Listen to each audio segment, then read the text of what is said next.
আমরা সবাই জীবনে পরিবর্তন চাই।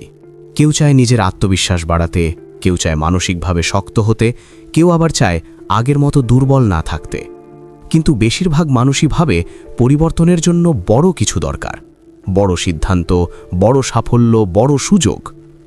বাস্তবতা হলো মানুষের জীবন সবচেয়ে দ্রুত বদলায় কিছু ছোট কিন্তু শক্তিশালী মানসিক অভ্যাসের মাধ্যমে। আজকের এই ভিডিওতে আমরা জানব সেই মানসিক অভ্যাসগুলো সম্পর্কে, যেগুলো আপনি যদি নিয়মিত চর্চা করেন তাহলে আপনার চিন্তাধারা, আচরণ এবং পুরো জীবন ধীরে ধীরে কিন্তু নিশ্চিতভাবে বদলে যেতে শুরু করবে।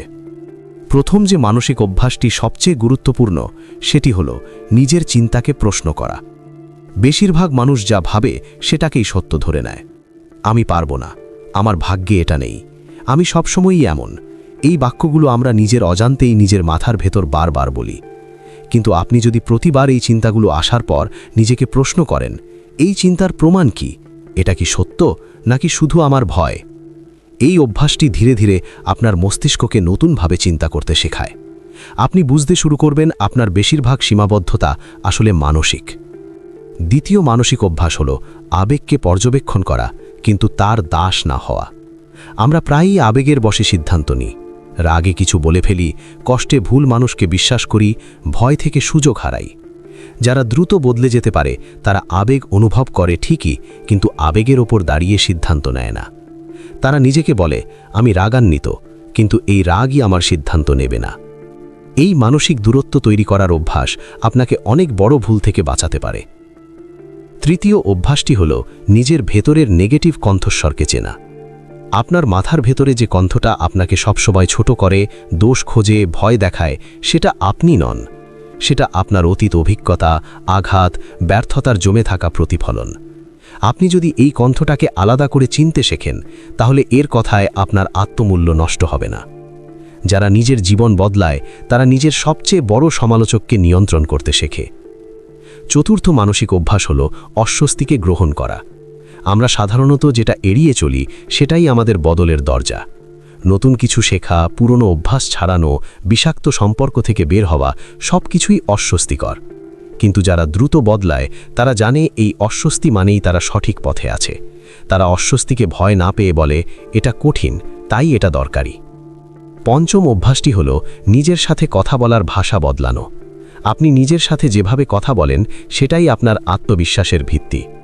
আপনি যদি নিজের সাথে সবসময় কঠোর, নির্মম ভাষায় কথা বলেন, তাহলে ধীরে ধীরে আপনার মন দুর্বল হয়ে যাবে। কিন্তু আপনি যদি ভুলের সময় নিজেকে বলেন, আমি শিখছি, আমি চেষ্টা করছি, তাহলে আপনার মস্তিষ্ক নিরাপদ বোধ করে এবং উন্নতির সুযোগ পায়।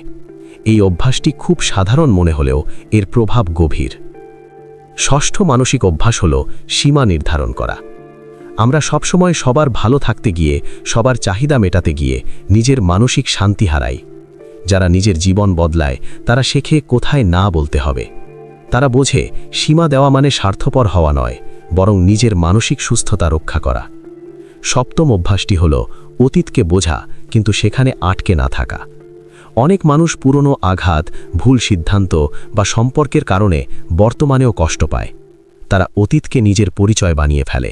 কিন্তু মানসিকভাবে শক্ত মানুষ অতীত থেকে শিক্ষা নেয়, পরিচয় নয়। তারা জানে যা হয়েছে তা বদলানো যাবে না, কিন্তু আমি এখন কি করব সেটা আমার হাতে। অষ্টম অভ্যাস হল নিজের অনুভূতির দায়িত্ব নেওয়া। কেউ আপনাকে কষ্ট দিতে পারে, কিন্তু সেই কষ্ট কতদিন আপনি বহন করবেন সেটার দায়িত্ব আপনার। এই কথাটা কঠিন কিন্তু খুব শক্তিশালী। যখন আপনি নিজের আবেগের দায়িত্ব নেন, তখন অন্য মানুষের নিয়ন্ত্রণ থেকে আপনি মুক্ত হতে শুরু করেন। নবম অভ্যাসটি হল ধৈর্য ধরে নিজের পরিবর্তন লক্ষ্য করা। পরিবর্তন রাতারাতি হয় না। আপনি যদি প্রতিদিন নিজের ভেতরে একটু সচেতনতা আনেন, একটু আলাদা করে ভাবেন, একটু আলাদা সিদ্ধান্ত নেন, তাহলেই যথেষ্ট।